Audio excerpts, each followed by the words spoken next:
Alright there people, this is Brad back again with another video, and I just thought today, rather than doing a preview, because I am struggling to find the motivation to do previews and reviews and talking about a defeat every single week.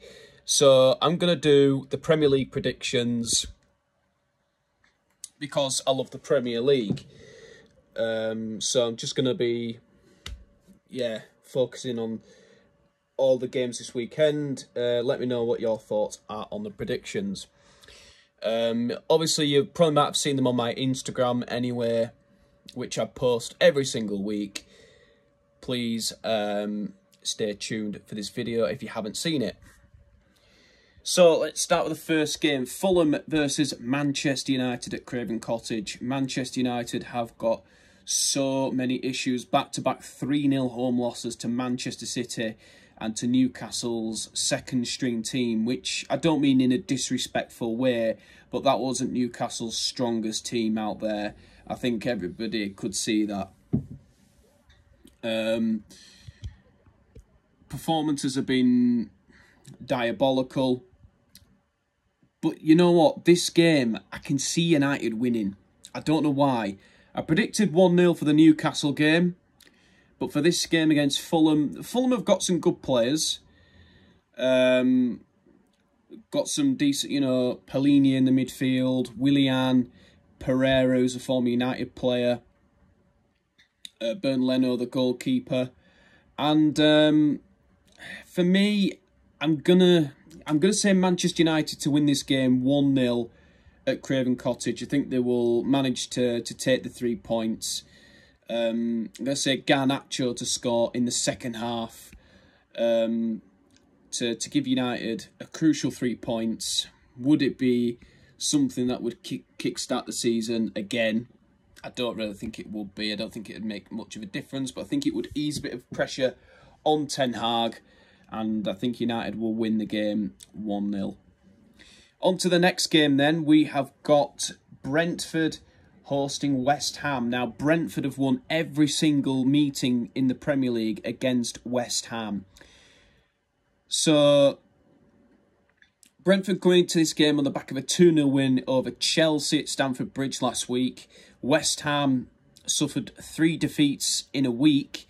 One to Aston Villa, one against Olympiacos in Europe, and then they lost by 1-0 at home to Everton.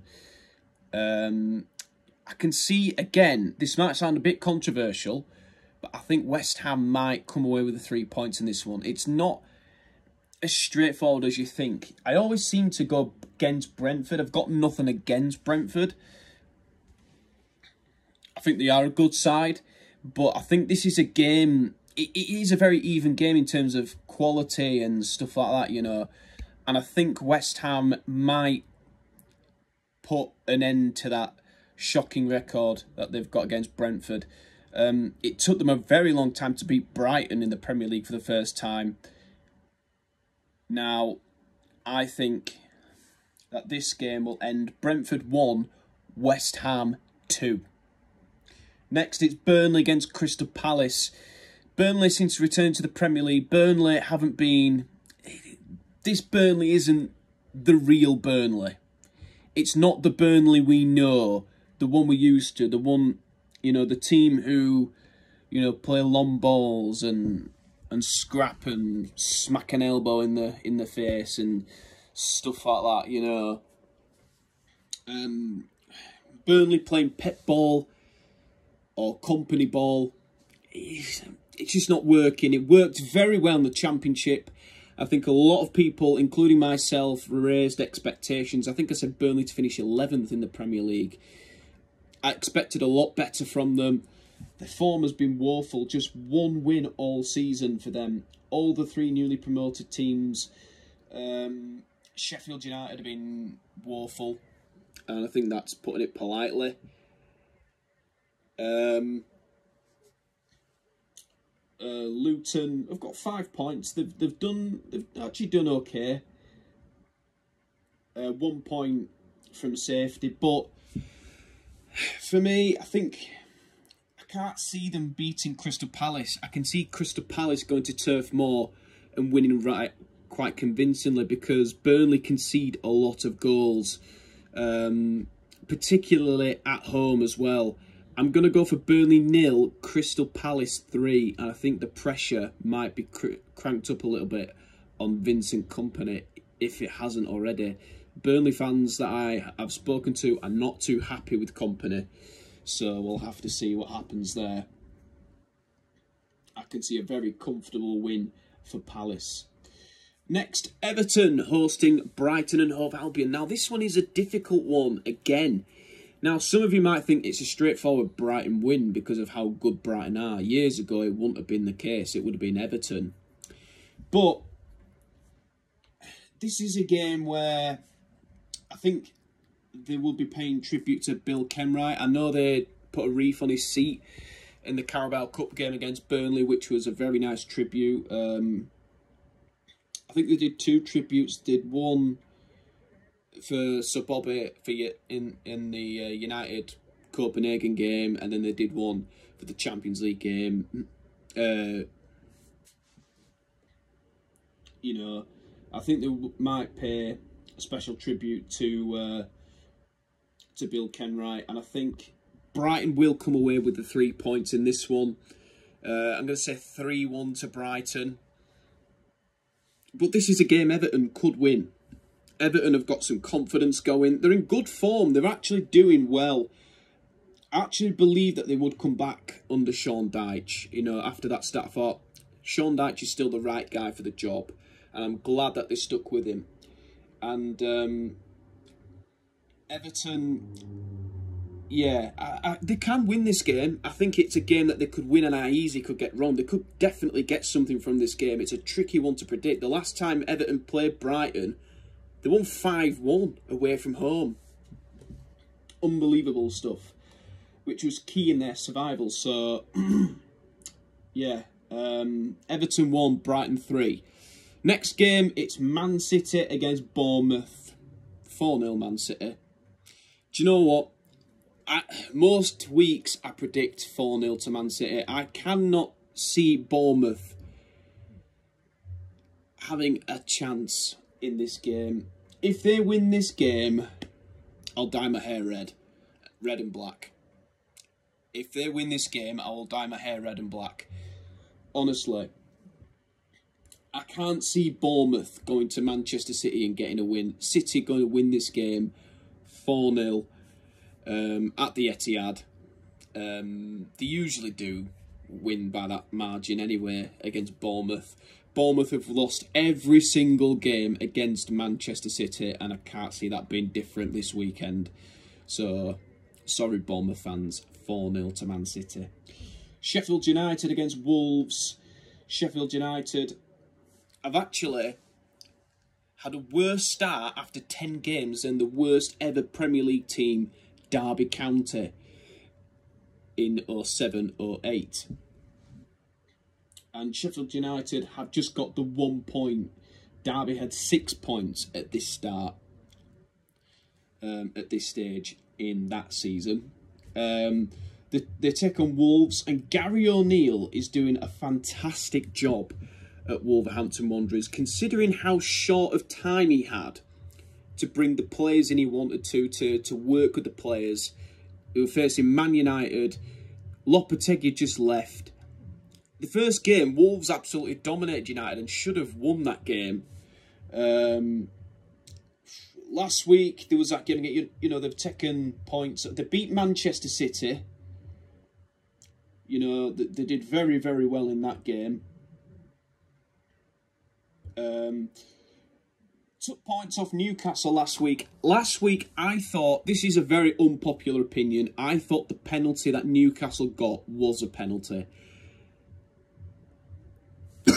It probably sounds really stupid, but I thought it was a penalty because I've seen that... sorry, I can't speak. Because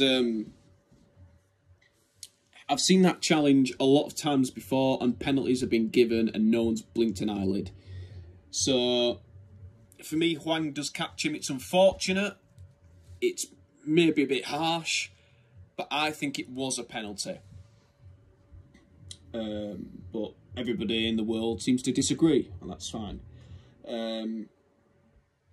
But anyway, to take a point off Newcastle, you know, is really good. You know, Man United couldn't do that. Oh no, we played Newcastle in the cup, but anyway. But Gary O'Neill is doing a very, very good job. His team are in fine form at the moment, and I think they will win this one at Bramall Lane by 2-1. And I don't mean any disrespect to Paul Heckingbottom, but I'm surprised he hasn't left yet. I'm surprised Sheffield United haven't made a change in the managerial department. 1 point from 10 games. Not good. Anyway, as we move on, let's move on to another game in the Premier League. It's the 5:30 game, Newcastle United hosting Arsenal at St James's Park. This is going to be a big, big test for Mikel Arteta and his title credentials against a Newcastle team who have got a lot of confidence after beating Manchester United. And Newcastle are very good at home. I could see an entertaining 2-2 draw in this one at St James's Park. It's a difficult one to separate these two teams. It could go either way. It's a tough one. But I think it will be a 2-2 draw in this one at St James's Park. Going into Sunday's fixtures, got Nottingham Forest against Aston Villa, two Midland Giants, two Champions League winning teams meeting at the City Ground. Forest are actually in poor form. I didn't actually realise how poor Forest have been. Forest are 16th in the Premier League with 10 points. Steve Cooper's team are struggling. Just 2 wins all season. They lost 3-0 at Liverpool, which can happen.